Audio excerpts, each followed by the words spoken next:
I want to help you avoid some pretty embarrassing situations. Have you ever had something really embarrassing happen to you in your business online? Hi, I'm Ashley. Today, I want to stop that from happening to you. And we're going to talk about some of the big no-nos in the online business world. These are things that I actually see quite often, and not just from small businesses and creators. I see this from people who are making tons of money and have a huge audience. So feel rest assured, you're not alone. Other people do struggle, but it doesn't have to be this way. The first big no-no that can cause quite a bit of embarrassment is sharing your screen on a Zoom call and having something pulled up that's either embarrassing or private information. Not only has this happened to me, I see this on countless webinars and Zoom calls. I don't know if you're nosy like me, but sometimes I just want to zoom in and see what other tabs do they have open there. And granted, maybe this isn't embarrassing, maybe it's not a big deal, but you could have something pulled up that you do not want thousands of people to see online. There's a couple of ways that you can prevent this. One is to stop sharing your entire desktop. Unless you're working with someone in a capacity where you're one-on-one and they need to see what's on your screen so that they can help you in some way,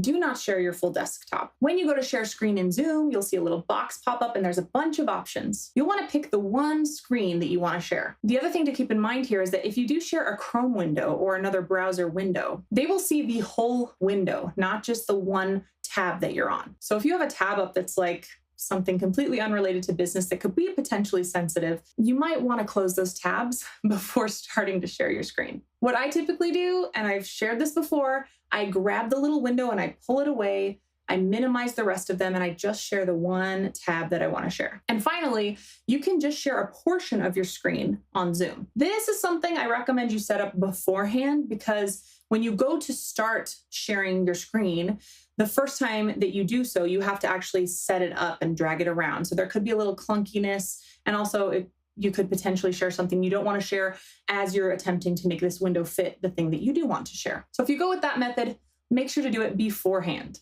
Big no-no number 2 that can be quite embarrassing in your business is sharing out a resource to a link that is private. This happened just a couple of months ago.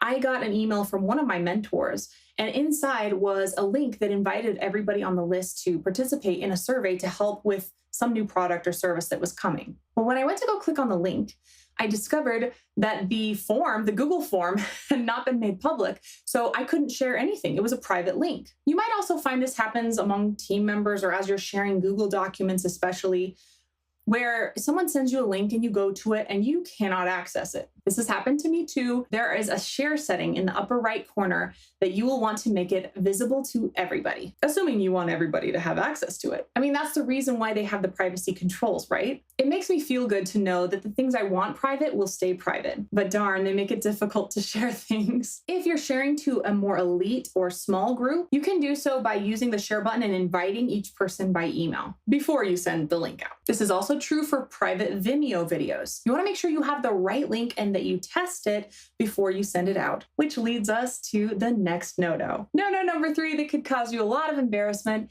is sending out an email without testing it. I know I feel like I'm kind of harping on this. I know I've talked about it before, but really, you must send a test email every time you're going to send a broadcast out. A few reasons why. Number 1, typos. You want to be careful, right? I have found many a grammatical error in my test emails. Whether it's a typo, whether something got left in from the email that it was cloned from, or whether a date is incorrect. All of these can affect the customer experience. Number 2, sometimes the links are broken or don't work. Or like in our previous no-no we talked about, the link could lead to something that they don't have access to. It can be so frustrating as a consumer to get an email and be excited about something and click through and not be able to even see it. Or to be told that you're getting a link to a certain video that you're really excited to watch and then to click on it and have it lead to something completely different. So when you send yourself the test email, not only are you going to read through it, you're also going to check your images, check your links. I recommend reading it out loud so that you can catch some of those grammatical errors. When you send yourself a test email first, and sometimes I have to do this 2 or 3 times depending on how many times it takes me to get it right, you will present yourself in a way that is more professional and more supportive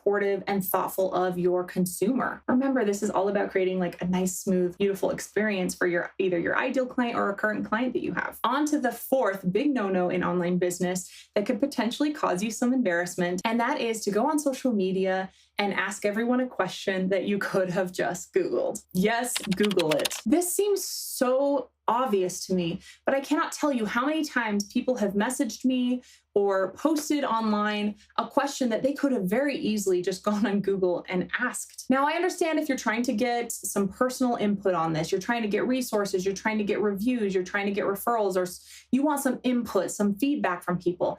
Of course, ask it. But if it's something that's Googleable, don't waste other people's time asking them a question that you could find out by just going and typing in Google the question. I don't want this to come across as like condescending or pretentious, so it's just one of my pet peeves. There is a world of knowledge out there, and Google and YouTube, which are owned by the same company, have so many of the answers that a lot of people just want to know right off the bat. You might have to phrase it differently, or you might have to spend a little bit of time scrolling, but in the long run, it saves you and other people a ton of time. Get your answer almost instantly. Save other people from having to inform you of things that you could find out on your own. And again, position yourself more as an authority and expert in your space. The fifth big no-no is one that I experienced recently and was quite embarrassing, and that is skipping steps in a process. This could be any process, just don't skip the steps. If it's in the process, there's a reason it's there. This has caused all kinds of mistakes to happen in businesses that I've been a part of when people skip steps. A few weeks ago, I made a video where my whole body was cut off, like from the camera, because I didn't